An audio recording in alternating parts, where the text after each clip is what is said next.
My God, I hate drugs. President Rodrigo Roa Duterte.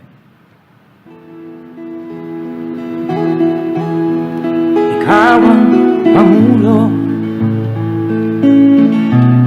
para sa pagbabago. Sawa na ang bayan ko sa magnanakaw na tao.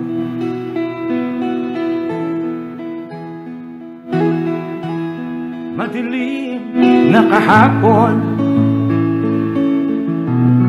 ikaw ang mag-aahon. Sa piling mo, di ko mawawala ang korupsyon.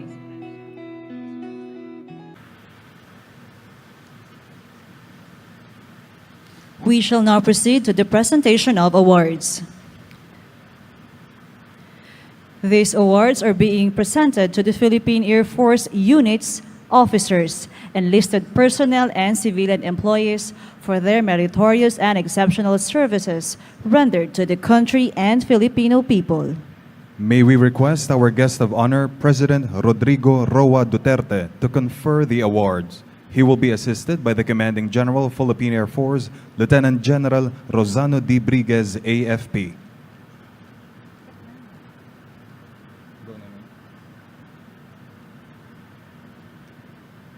For having been adjudged as the Commanding General, Philippine Air Force, Streamer Anniversary Year 2019 awardee for Functional Command, Tactical Category. The plaque of commendation and streamer are hereby presented to Air Defense Command, stationed at Clark Air Base, Mabalacat City, Pampanga. To receive the award is Major General Gerald S. De Anton, AFP, Commander, Air Defense Command.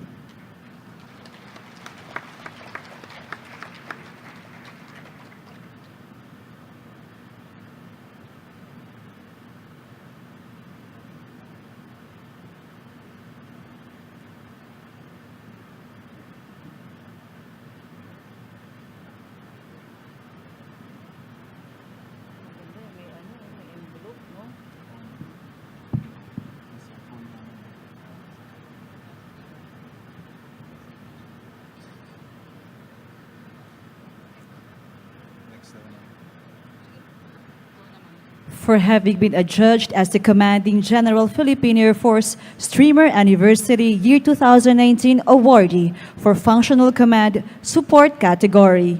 The plaque of commendation and streamer are hereby presented to Air Logistics Command, stationed at Clark Air Base, Mabalacat City, Pampanga. To receive the award is Major General Allen T. Paredes, AFP, Commander, Air Logistics Command.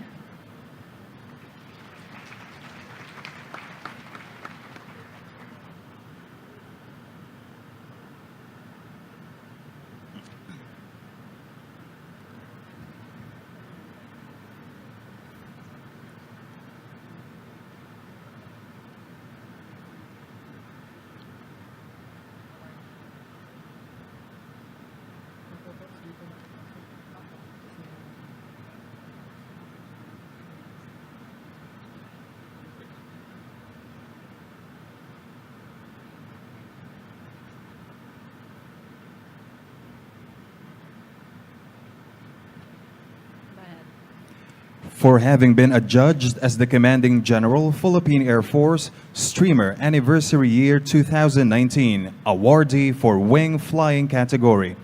The plaque of commendation and streamer are hereby presented to 250th Presidential Airlift Wing, stationed at Colonel Jesus Villamor Air Base, Pasay City. To receive the award is Colonel Pablo E. Rustria Jr., Philippine Air Force, General Staff Corps, Wing Commander, 250th Presidential Airlift Wing.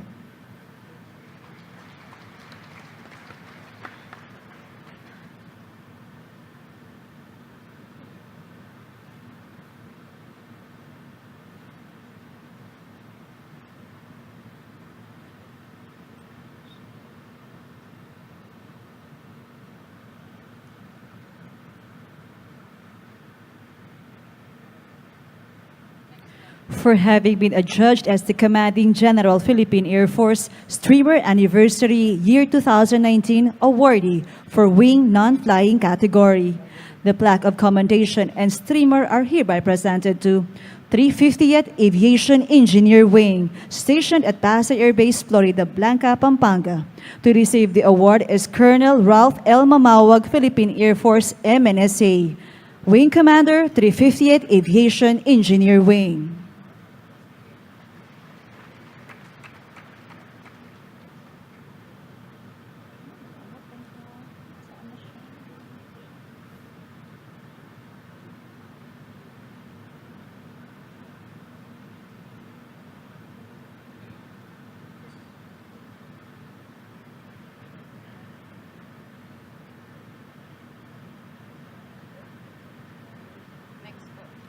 For having been adjudged as the Philippine Air Force Reservist Unit of the Anniversary Year 2019 awardee, the plaque of commendation and streamer are hereby presented to 3rd Air Force Wing Reserve, stationed at Fernando Air Base, Lipa City. To receive the award is Brigadier General Nelson P. Colliantes, AFPR, Wing Commander, 3rd Air Force Wing Reserve.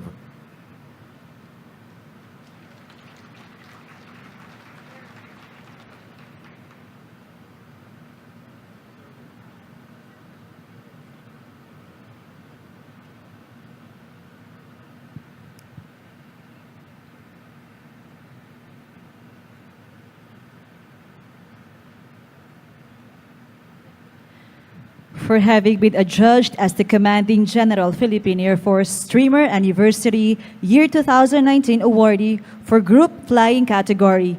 The plaque of commendation and streamer are hereby presented to 505th Search and Rescue Group, stationed at Colonel Jesus Villamor Air Base, Pasay City. To receive the award is Colonel Jose Bonifacio F. Calub, Philippine Air Force General Staff Corps. Group Commander, 505th Search and Rescue Group.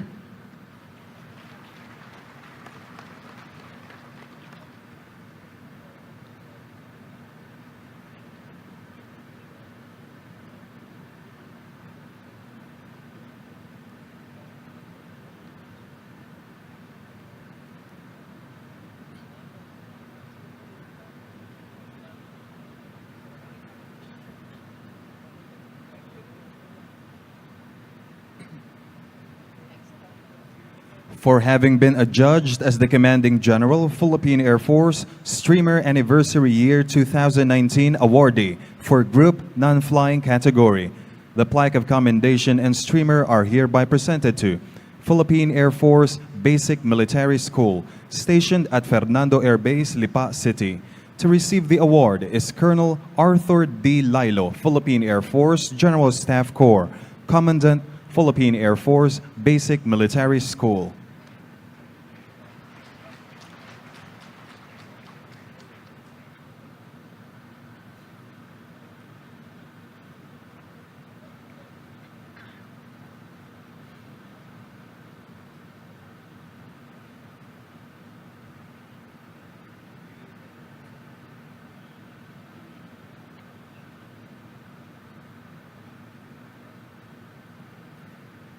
For having been adjudged as the Commanding General Philippine Air Force Streamer Anniversary Year 2019 awardee for Tactical Group category.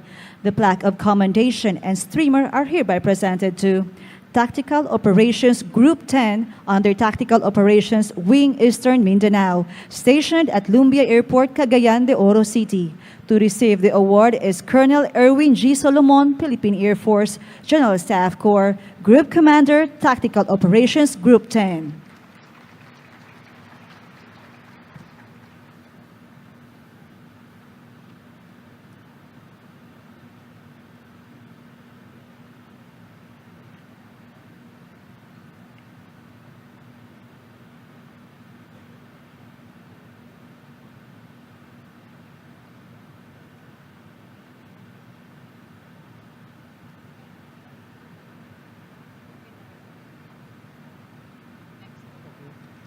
For having been adjudged as the Philippine Air Force Model Base of the Anniversary Year 2019, The plaque of commendation and streamer are hereby presented to Fernando Air Base, Lipa City.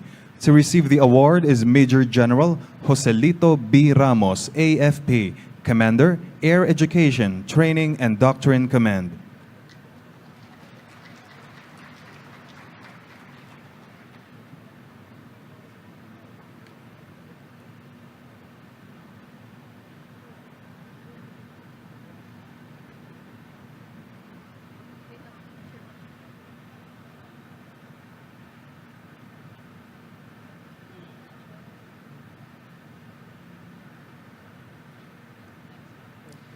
For having the best overall accident prevention program in all flight safety functional areas for anniversary year 2019.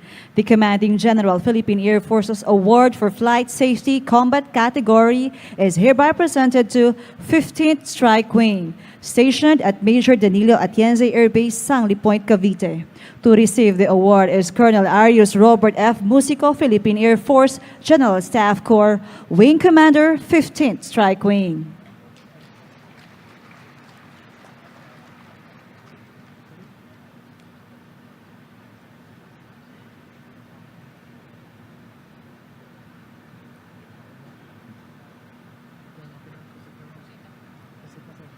For having the best overall accident prevention program in all flight safety functional areas for anniversary year 2019. The PAF Award for Flight Safety Combat Support category is hereby presented to 220th Airlift Wing, stationed at Brigadier General Benito N. Ebuen Air Base, Lapu-Lapu City. To receive the award is Brigadier General Stephen P. Pareño, AFP, Wing Commander, 220th Airlift Wing.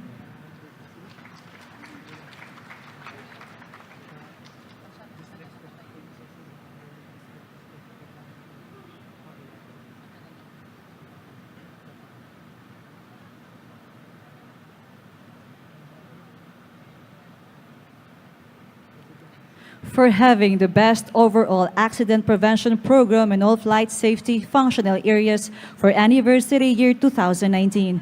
The Commanding General Philippine Air Force Award for Flight Safety Service Support category is hereby presented to 250th Presidential Airlift Wing, stationed at Colonel Jesus Villamor Air Base, Pasay City. To receive the award is Colonel Pablo E. Rusteria Jr., Philippine Air Force General Staff Corps, Wing Commander, 250th Presidential Airlift Wing.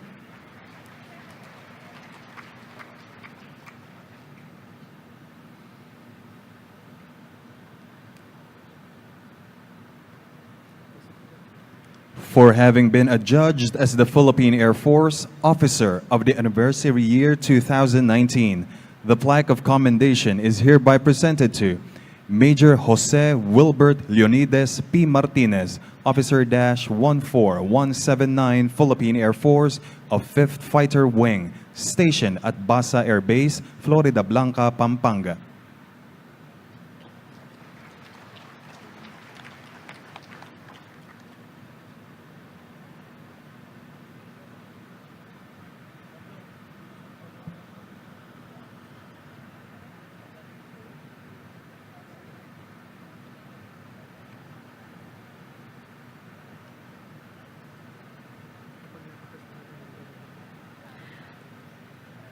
For having been adjudged as the Philippine Air Force Non-Commissioned Officer of the Anniversary Year 2019. The plaque of commendation is hereby presented to Technical Sergeant Romel D. Andido, 838670, Philippine Air Force of 15th Strike Wing, stationed at Major Danilo Atienza Air Base, Sangli Point, Cavite City.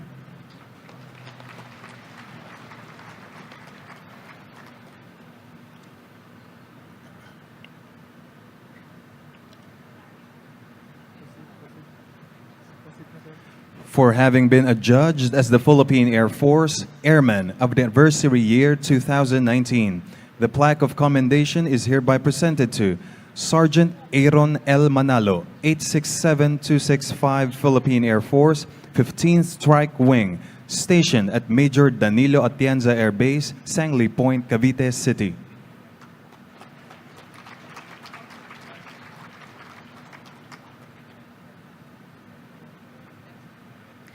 for having been adjudged as the Philippine Air Force Model Supervisor of the Anniversary Year 2019. The plaque of commendation is hereby presented to Mr. Abundio A. Buongaling Jr., civilian employee of 4th Maintenance Wing, stationed at Clark Air Base, Mabalacat City, Pampanga.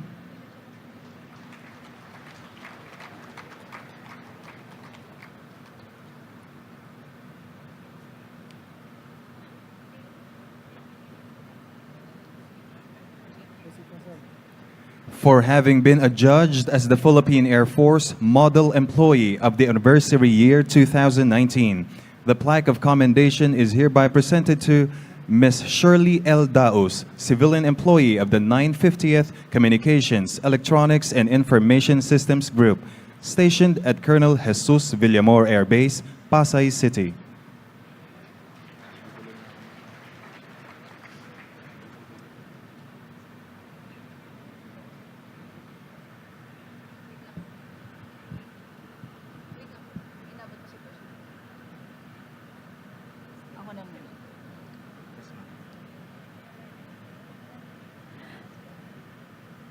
Thank you, Mr. President, and congratulations to all our awardees.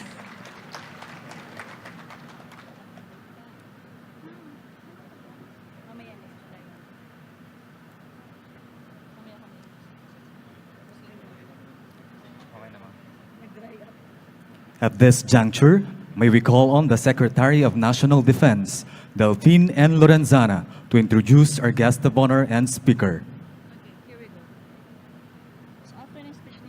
Mga kababayan, ang ating mahal na Pangulo, President Rodrigo Roa Duterte.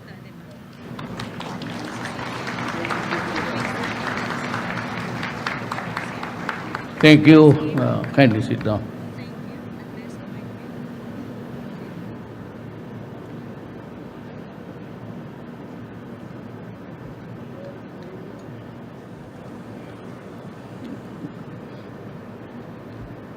National Defense Secretary Delphine Lorenzana, the National Security Advisor Hermogenes Esperon, and other members of the Cabinet, honorable members of the Senate, General Benjamin Madrigal Jr., Chief of Staff, Armed Forces of the Philippines, Lieutenant General Rosano Rodriguez, and other major service commanders, the officers, enlisted personnel, and civilian employees of the Armed Forces of the Philippines.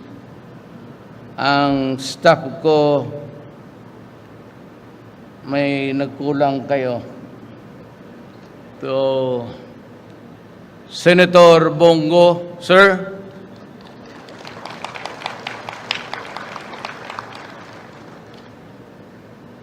To Senator Ronald De La Rosa, sir.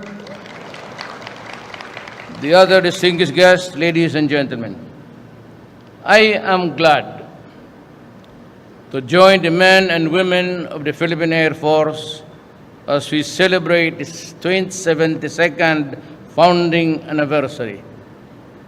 On behalf of the Filipino people, I extend our heartfelt gratitude to our military personnel and civilian employees for your selfless service to the nation. I acknowledge your unwavering commitment to the sworn duty to protect our territorial lines of defense through aerial reconnaissance and maritime patrol missions in the West Philippine Sea. And of course, which is really ours, the Philippine rice. Also noteworthy are your efforts in securing Malampaya natural gas plant off the coast of Palawan, which is ours. Our Air Force has been instrumental in the success of our government's effort in providing rescue and relief operations to areas devastated by calamities in the aerial observation of calamities stricken also in airlifting of the assisting personnel, victims, and relief goods. Let me take this opportunity to acknowledge your very crucial role in our military's internal security operations by providing air assets and close personal support to your ground troops during engagements with the Abu Sayyaf and other local terrorist groups. I assure you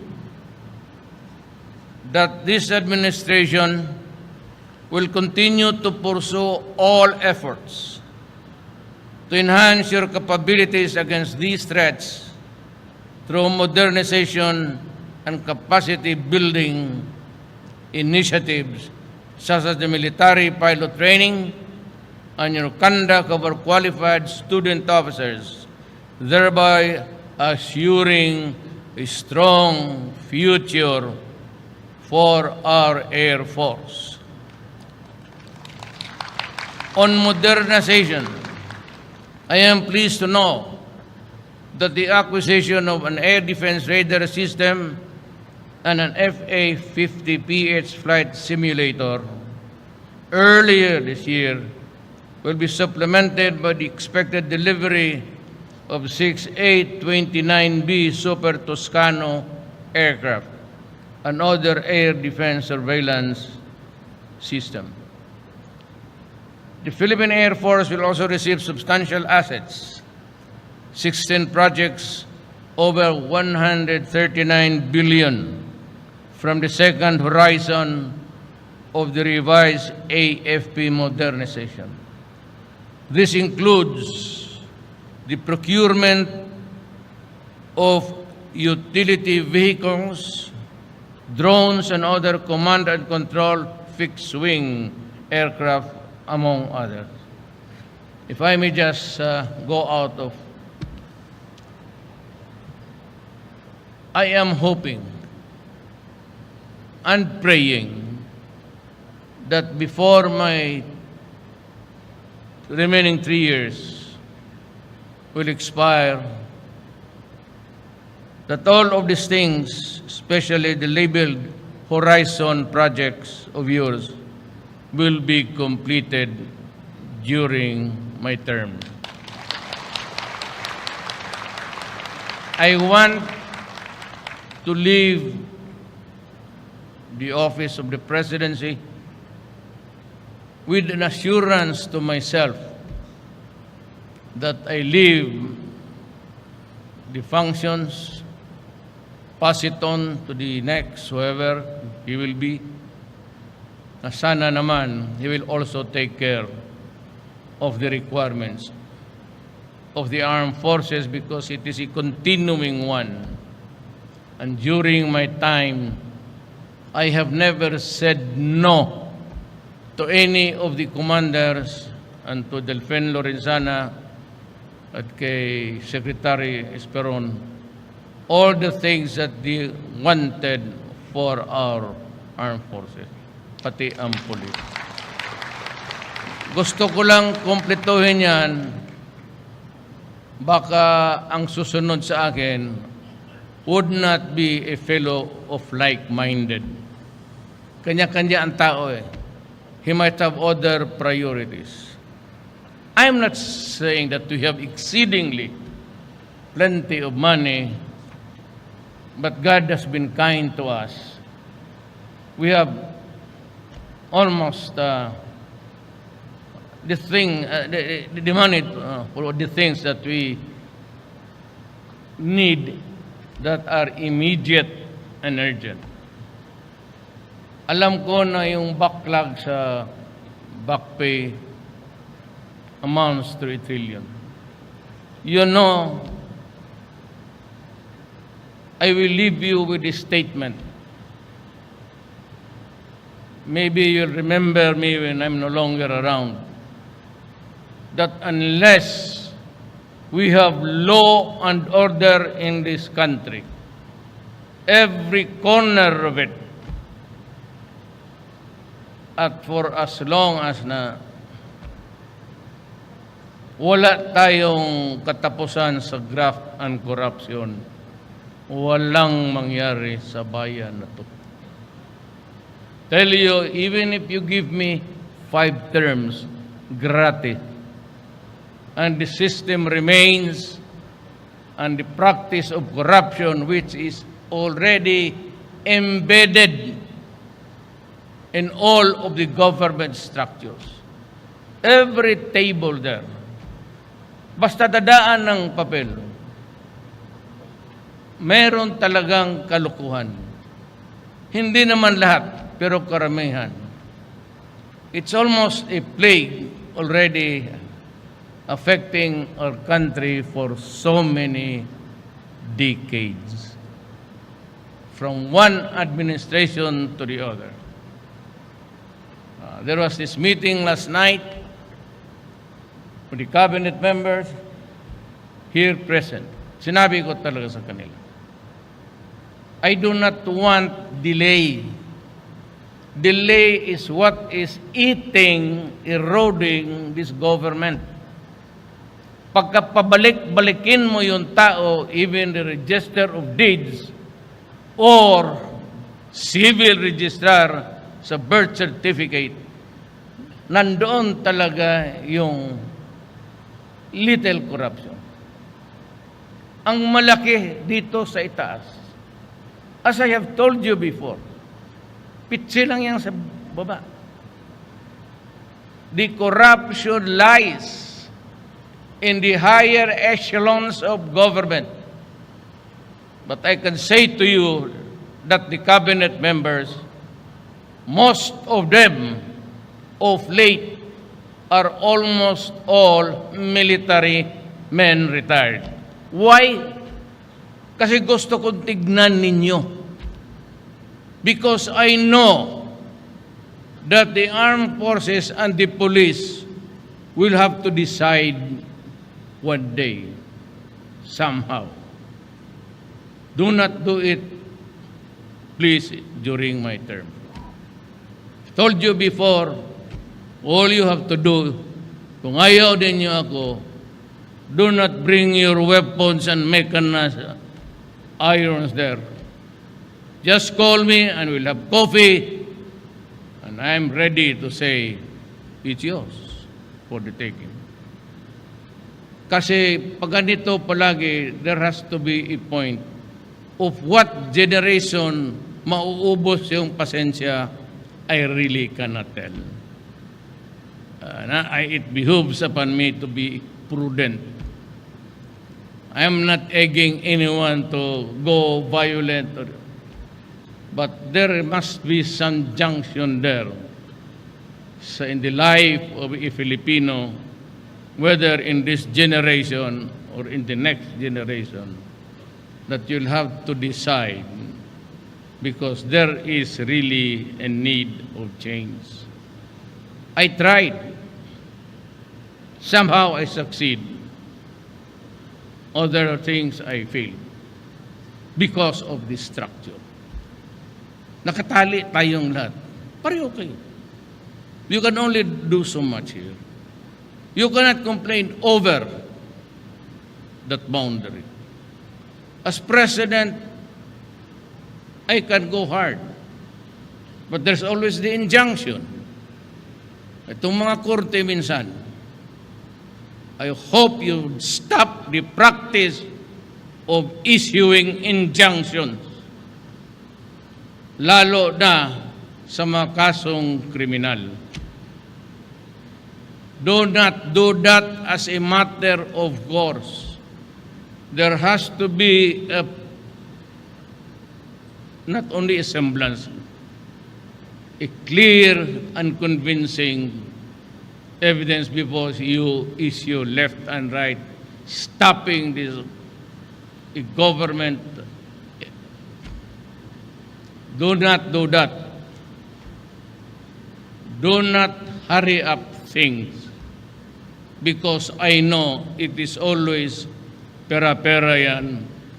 Injunctions are really for free, either stopping or prohibiting a government entity or persons from doing it, or a mandamus compelling us to do something which we think are really, really very wrong. I am on my last 3 years, and I would just like to, two things. We'll have to destroy the enemy. There is war. And I said over and over again for the nth time before so many crowds, do not destroy my country because I will kill you. Do not destroy the youth of this land, for we need them for the tomorrow of the Republic of the Philippines. Do not reduce the society of ours to a level of inutility that most of the Filipinos are contaminated and cannot do anything, because once their brains are blasted out of reality, they become criminals in the craving, and when the monkey rides on their back, we compound the problem of an addict which has to be taken care of a criminal which we have to decide whether to kill or not, and the family left behind. So the human rights must be able to understand beyond the life of a carcass there lying of a criminal. And you want me to worry about the psychological, social, political, economic impact of what's happening. There are plenty of dysfunctional families. If the head of the family goes, and most of them are poor, the family collapses. It becomes dysfunctional, and if they are studying, they no longer go to school, and of the children are forced to marry at a young age because they have to survive, thereby not only compounding but multiplying what ails this country. It's not only human rights for a criminal.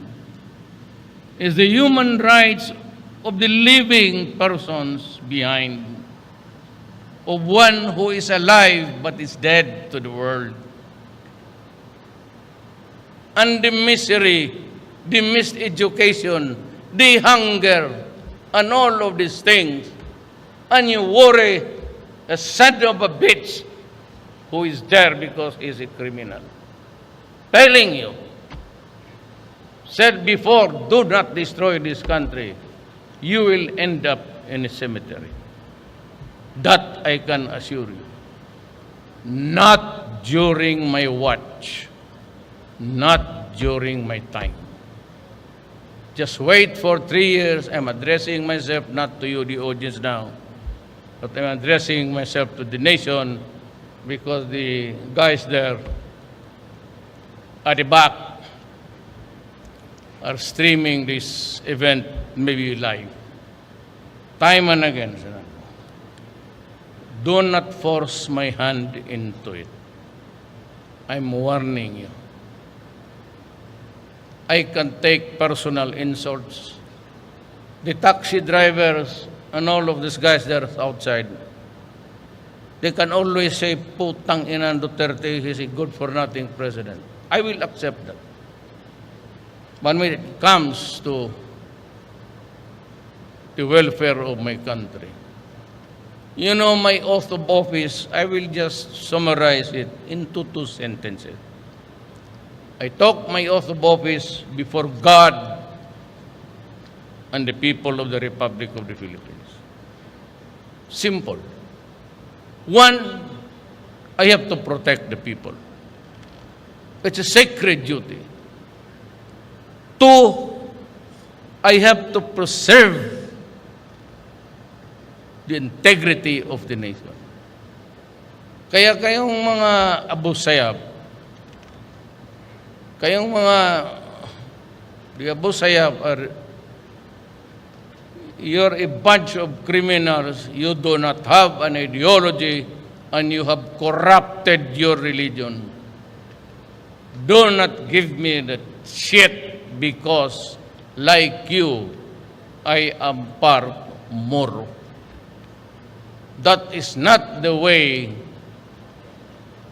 the teachings of Islam and Allah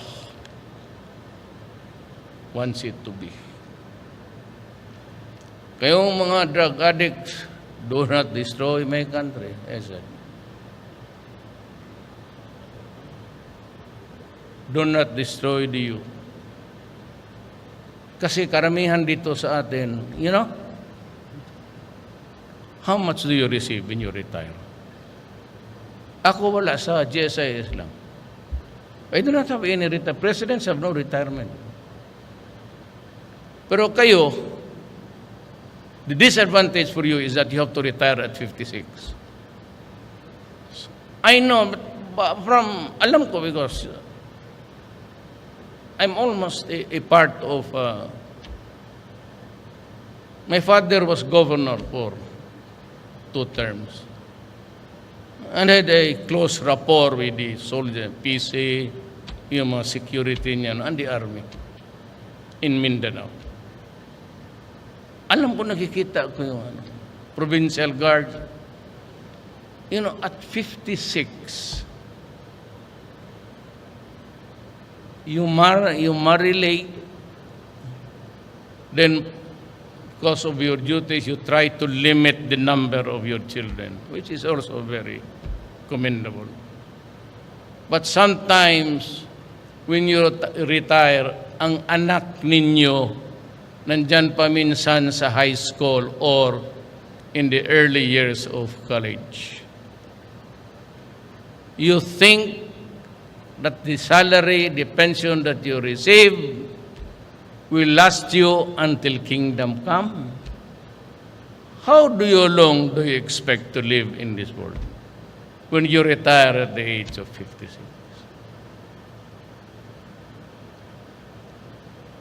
If God looks with you with favor, okay, I'll give you 90 years old.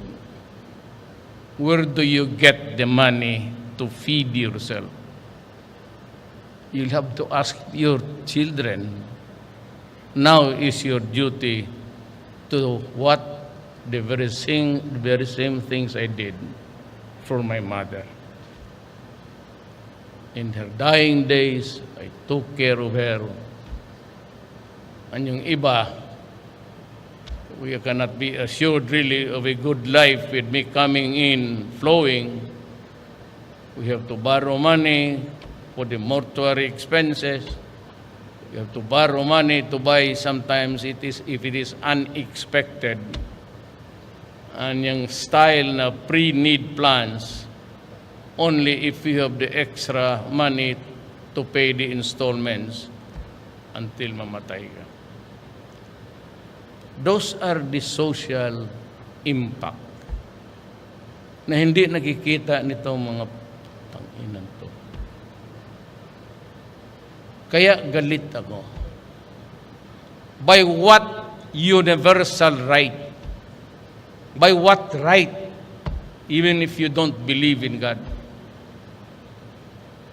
What right do you have to cook shabu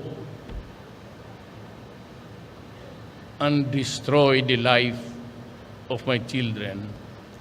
And sometimes it brings out the worst of them by committing crimes because they have to have the money if they need the fix that moment. At pag wala, magnanakaw, magpapatay. Tapos you're a criminal who is responsible for. Do you think that if I go in a warehouse and you are cooking shabu, what the hell do you still need? I need.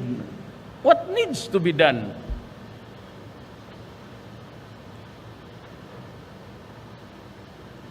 Alam mo, meron akong kwento sa inyo. In Davao, I eradicated them. To me, they are pests. You eradicate insects. Davao is quite free. But mabuti ang Davao kayo naman. I have been to Davao. It's at 12 o'clock, everything closes. It's a quiet life there. You do not see any person walking on the street. If you have been to America, most of you, napunta doon. Gano? It's because I do not have the patience for criminal. I've been a prosecutor for 9 years. I was doing trial work. I saw the agony of a guilty person going scot-free, buying government, fiscal judges and all.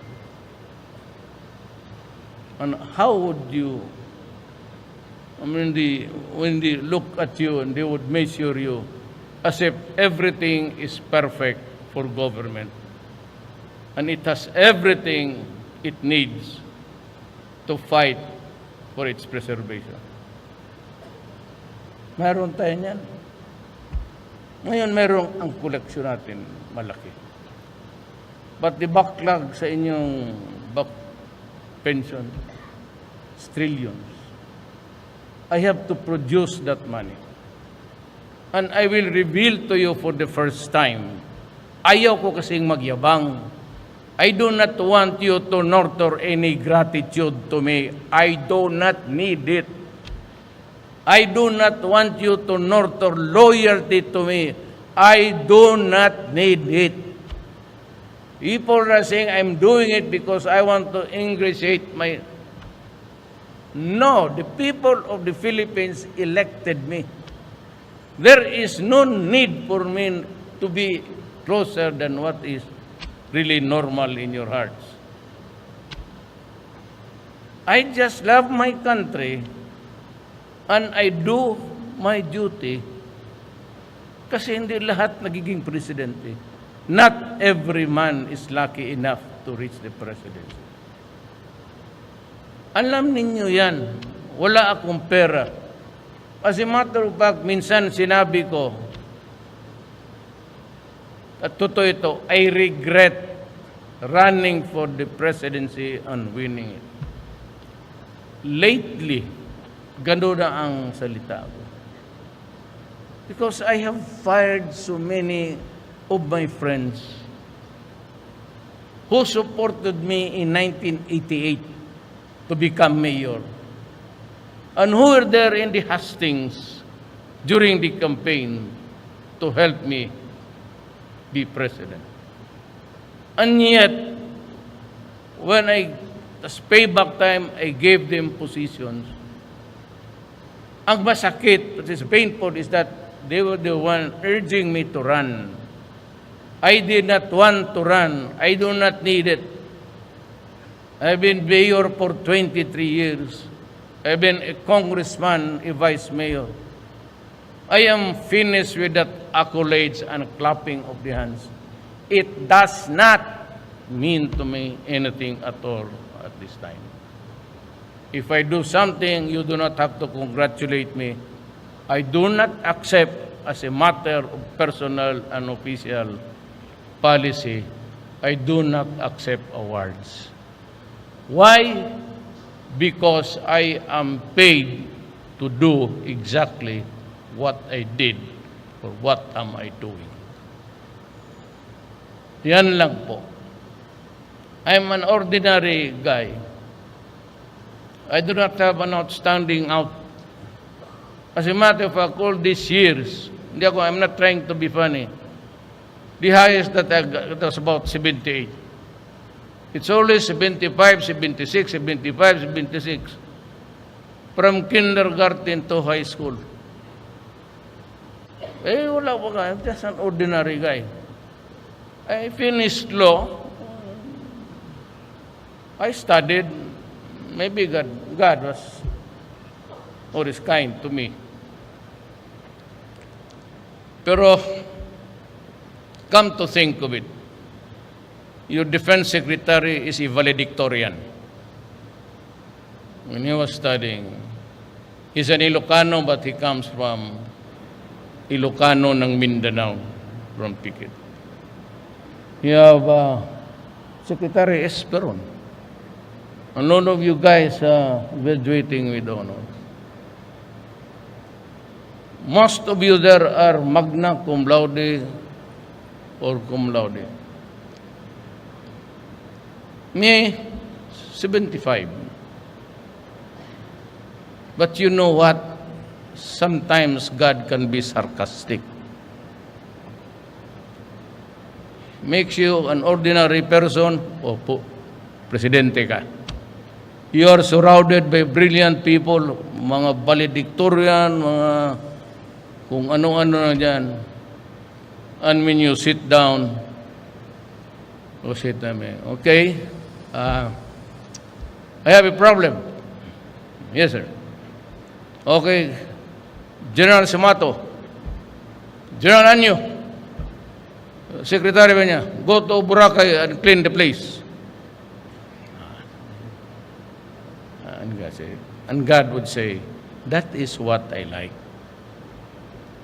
A guy who is barely 75 there giving orders to valedictorians.